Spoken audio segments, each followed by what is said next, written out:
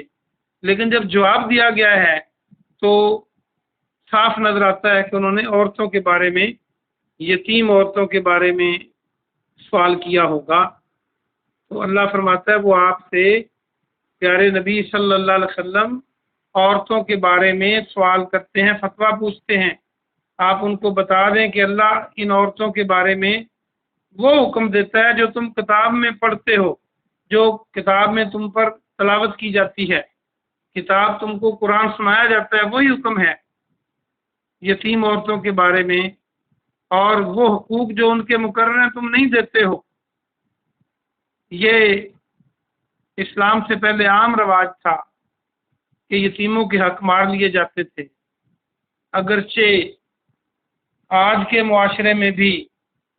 یتیموں کے حق مارنے کے لیے لوگ اپنے دانت تیز رکھتے ہیں۔ ان لوگوں کو اللہ سے ڈرنا چاہیے۔ یتیم کے بارے میں اور کمزوروں کے بارے میں شریعت میں بہت زیادہ زور دیا گیا ہے، اور ان کا خیال کرنے والا، یتیم کی پرورش کرنے والا پیارے نبی صلی اللہ علیہ وسلم فرماتے ہیں کہ میرے قریب قیامت کے دن ایسے ہوگا جیسے یہ 2 انگلیاں ہیں، 2 انگلیوں کو ملا کے آپ نے فرمایا۔ تو اندازہ کریں یتیم کی پرورش کرنا کتنا ثواب کا کام ہے، کو جا کے بندہ جو اس کے حق ہیں وہ مار لے۔ تو اللہ سے ڈرنا چاہیے، یہ دنیا یہیں رہ جانی ہے، یہ کسی کے ساتھ نہیں جاتی، تو آخرت خراب نہیں کرنی چاہیے اپنی۔ تو وہ کیا کرتے تھے، جو اہل عرب تھے اسلام سے پہلے، کوئی فوت ہو جاتا تو جو پیچھے بچیاں بچتی خاص طور پر، ان کی بات ہے، اور انہی کے بارے میں انہوں نے پوچھا تھا۔ تو وہاں پر کئی رواج تھے۔ ایک رواج تو یہ تھا کہ وہ ان پہ کپڑا ڈال دیتا جو ان کا ولی ہوتا، اور پھر اب اور کسی کی ضرورت نہ ہوتی کہ ان بچیوں پر کوئی حق جتا سکے۔ اور اگر ان کا ولی کوئی ایسا بندہ بن جاتا جو ان سے نکاح بھی کر سکتا، تو وہ یہ کرتے تھے، جس کا ذکر اللہ نے یہ اگلے حصے میں کیا ہے آیت کے، کہ تم رغبت رکھتے ہو کہ ان سے نکاح کرو، تو تم انصاف پر قائم رہو، ضعیفوں کے بارے میں، چھوٹے بچے جو کمزور ہیں ان کے بارے میں، اور ان عورتوں کے، ان بچیوں کے بارے میں جو یتیم ہو جاتی ہیں، انصاف پہ قائم رہو۔ تو وہ کرتے یوں تھے کہ جو وہ ان کا مالک ولی بنتا، کوئی رشتہ دار، تو اگر وہ بچی خوبصورت ہوتی اور مالدار ہوتی تو خود اس سے نکاح کر لیتا جب وہ بالغ ہوتی، اور اس کو حق مہر نہ دیتا جتنا دینا چاہیے تھا۔ اور اگر وہ بچی بدصورت ہوتی تو پھر خود نکاح نہ کرتا اور اس کو کسی اور سے نکاح کرنے بھی نہ دیتا، کہ جو اس کا مال اس کے پاس ہے وہ نہ چھن جائے۔ یہ ظلم کرتا وہ جو اس کا ولی ہوتا۔ اور اسی طرح سے ملتے جلتے اور بھی کئی ظلم کیے جاتے، تو اللہ اس سے روک رہا ہے۔ اس کا لب لباب یہ ہے کہ اگر تم یتیموں کی پرورش اپنی جیب سے نہیں کر سکتے تو ان کے حق تو نہ مارو، ان بچیوں کو اپنی بیٹیوں کی طرح سمجھو، اور اللہ سے اجر پاؤ گے۔ اللہ فرما رہا ہے کہ اگر تم خیر کا کام جو بھی کرتے ہو اللہ اس کو خوب جانتا ہے۔ تو جو خود بدلہ نہ لے سکتا ہو اس پر ظلم کرنے سے بہت زیادہ ڈرنا چاہیے۔ ظلم تو برا ہی ہے کہ کسی سے بھی کریں آپ، لیکن جو بدلہ لے لیتا ہے یا بدلے کی طاقت رکھتا ہے تو وہ اور بات۔ لیکن جو آگے سے یتیم ہو، کمزور ہو، بدلہ ہی نہ لے سکے تو وہ سیدھا اللہ کو کہتا ہے۔ تو ہمیں اس سے بچنا ہوگا۔ آگے فرمایا اگلا جو مسئلہ ہے، دوسرا مسئلہ دوسری آیت میں، کہ اگر کوئی بیوی اپنے خامد سے اس زیادتی سے ڈرے کہ وہ بے رخی اختیار کرے گا یا اس پر زیادتی کرے گا، تو اگر وہ دونوں کسی نقطے پر صلح کر لیں تو کوئی گناہ نہیں۔ یہ اس عورت کے بارے میں ہے جس عورت کی موجودگی میں خاوند کو دوسرا نکاح کر لیتا ہے، اور یہ پہلی بیوی یا تو بوڑھی ہے یا خوبصورت نہیں ہے، یا اس کی دلچسپی کسی اور وجہ سے ختم ہو گئی ہے۔ بعض اوقات عورتیں بد زبان ہوتی ہیں، تو خاوند کی دلچسپی ختم ہو گئی ہے اور اس نے ایک اور شادی کر لی ہے یا اور شادیاں کر لی ہیں، تو اب اس کو ڈر ہے کہ مجھے طلاق نہ دے دے، یا ایسا نہ ہو کہ مجھے بیوی تو بنائے رکھے لیکن بس نام کی بیوی ہو، زیادتی ظلم اور اعراض نہ کرے بہت زیادہ۔ تو اللہ کہتا ہے کہ اگر تم اس پہ دونوں صلح کر لو، کچھ لے دے کے صلح کر لو، لینے دینے سے مراد یہ ہے کہ وہ عورت اسی پہ صبر کرے جتنا وہ اس کا خیال کر رہا ہے، اور اپنی باری اور اپنے کچھ حقوق دوسری خاتون کو دے دے، تو اللہ کہتا ہے یہ جائز ہے، ایسی صلح ہو سکتی ہے۔ لیکن یہاں پر یہ یاد رہے کہ خاوند کو حق نہیں ہے کہ وہ اس طرح کرے، اس کو چاہیے کہ وہ برابر کا سلوک کرے،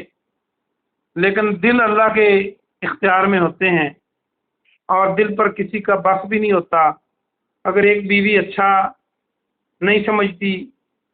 اس کی زبان دراز ہے یا اس کی عمر زیادہ ہو گئی ہے، تو خاوند دوسری جو جوان بیوی ہے اور اس کا خیال بھی زیادہ کرتی ہے، اس کی طرف لامحالہ طور پہ اس کا جھکاؤ ہو جائے گا، لیکن اس کے اخراجات میں، ان کی باریوں میں، ان کے مقام میں نہیں کرنا چاہیے فرق۔ لیکن جو دل کا معاملہ ہے، جھکاؤ ادھر ہو جاتا ہے، تو اس پہ اللہ معاف کرے گا۔ اور اگر یہاں تک معاملہ ہو جائے کہ اسے زیادتی کا ڈر ہو تو کچھ حقوق چھوڑ سکتی ہے، کیونکہ اللہ نے آگے فرما دیا کہ طبیعتوں کو بخل اور لالچ پر پیش کیا گیا، یعنی انسان کے اندر خواہ مرد ہو خواہ عورت ہو، ان کے اندر لالچ تو ہے۔ اور آگے فرما بھی دیا، مذکر کو مخاطب کیا کہ اگر تم احسان کرو گے مردوں کو، خامدوں کو،